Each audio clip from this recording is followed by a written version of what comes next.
Chers amis, bonjour. Nous sommes le mercredi 12 novembre 2025. Il est 9h30. Quelques news de l'Arménie, de la Tsar et de la diaspora arménienne. Donc, news déjà donc, ici localement. Oui, plutôt localement, mes amis. Donc, je vais vous poser juste le Dauphiné libéré ce matin, tout d'abord. Merci au Dauphiné libéré de ce matin d'avoir consacré un article sur la soirée d'Arménia sur la route 30 et puis hommage à Alain Escusian. C'était donc vendredi dernier. Voilà, le Dauphiné a publié un article aujourd'hui, un très bel article avec une partie du public qui est là, avec des élus, des responsables d'associations. Et justement, par rapport à cette route Trump, on a quand même discuté largement le côté plutôt sceptique et enfin, on est dans l'attente, quoi. On est entre la négation et le scepticisme, avec une chose, que la paix soit. Que la paix soit. Donc s'il y a la paix, tant mieux. Par contre, tout est une question de chemin, de faire confiance ou pas à l'Azerbaïdjan et au dictateur Aliyev. Je vous le dirai tout à l'heure avec toutes ces déclarations, mes amis. Prochaine rencontre d'Arménia, donc ce sera assez explosif aussi, hein, cette guerre entre le gouvernement arménien Pachinian et Karikin II de Sadeh Chmiadzin, qui affaiblit sans doute l'église arménienne, donc c'est le point d'interrogation. À vous de répondre, mes amis, lors du débat. Ça sera le vendredi 28 novembre, ce mois-ci, donc dans 2 semaines et demie, ici à Bourg-les-Valences, salle Chenevier. Voilà mes amis pour cela. Et puis hier, le 11 novembre, bien sûr, hein, l'armistice, donc ici fêté avec beaucoup de monde, hein, à peu près 500 personnes qui étaient venues à Valence, au parc Chouvet, devant le monument aux morts, avec des dépôts de gerbes, des associations, donc discours de la préfète, hein, voilà, qu'on rencontrera donc vendredi avec le C24, le comité du 24 avril.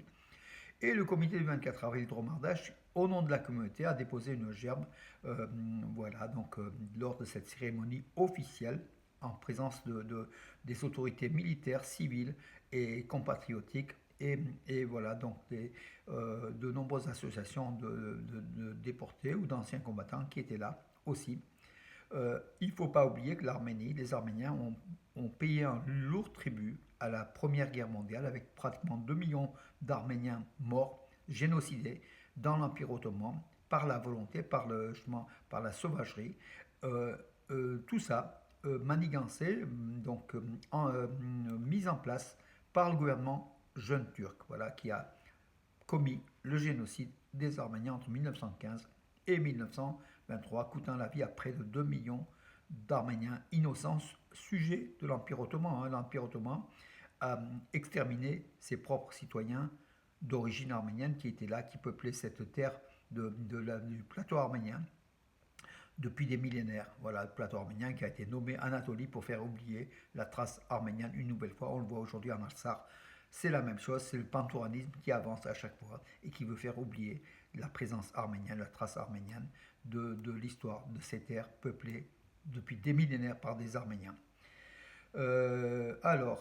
Oui, l'information hier importante, donc 20 militaires turcs ont été tués, sont morts dans le crash d'un avion militaire turc, un C-130 de transport de matériel. Donc 20 soldats étaient dedans, à la frontière entre l'Azerbaïdjan et la Géorgie. Donc l'avion est tombé hier après-midi. Il n'y a aucun survivant.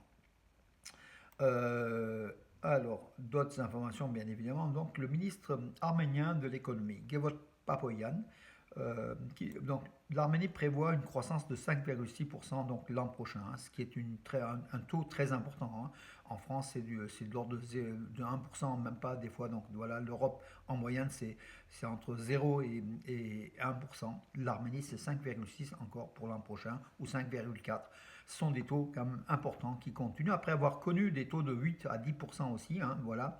Maintenant, il y a un petit recul, mais en tout cas, c'est un taux important qui va limiter la pauvreté donc, en Arménie. Et la pauvreté a reculé, hein, de 2%, est passé aujourd'hui autour de à peu près 20-22% de la population arménienne vit au seuil de la pauvreté. Le reste vit normalement, voire chichement.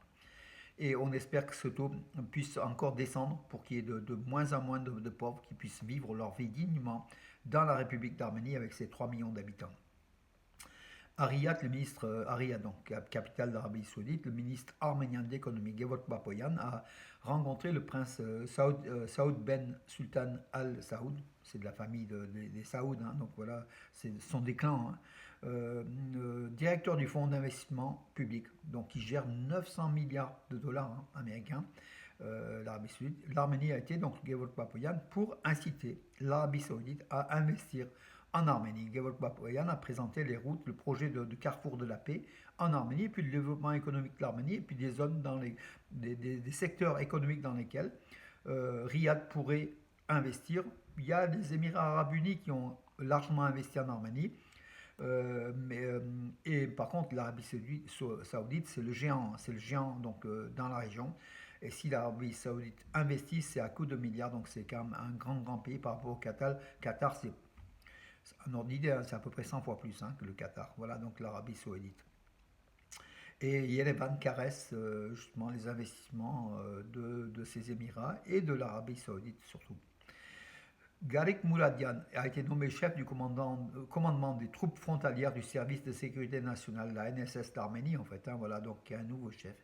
Garik Mouradian, par décret du président de la République sur recommandation du Premier ministre arménien Nikol Pachinian. Donc le président de la République d'Arménie s'appelle, mes amis, Vakhen Khachaturian. Donc il est là au titre de la représentation en fait, hein, voilà, c'est le vrai chef d'État, c'est le Premier ministre d'Arménie, puisque c'est un système parlementaire qui domine en Arménie. Donc c'est comment dirais-je, c'est Nikol Pachinian, le Premier ministre. Voilà, il est donc Garik Mouradian nommé commandant des troupes frontalières du service de sécurité nationale d'Arménie.